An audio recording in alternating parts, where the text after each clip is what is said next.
40,000 evacuated, at least 2 dead in massive Australian floods. Days of torrential rain have spawned massive flooding in eastern Australia, forcing the evacuation of some 40,000 people. In the country's arid central section, it has sent waterfalls down the side of the country's majestic Uluru rocks.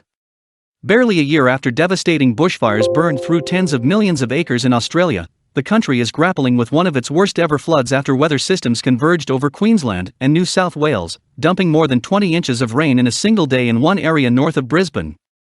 Meanwhile, one area of New South Wales received nearly 40 inches in a week, which Australia's Bureau of Meteorology said had already exceeded the average autumn rainfall less than a month into the season. The floods, which have submerged houses, stranded cattle, and cut off towns, have inundated vast areas along the east coast from roughly Mackay, located about 600 miles north of Brisbane in Queensland, to Bega in New South Wales, some 260 miles south of Sydney. The Premier of New South Wales, Gladys Berejiklian, said Wednesday that residents in Sydney's western regions are under new evacuation orders.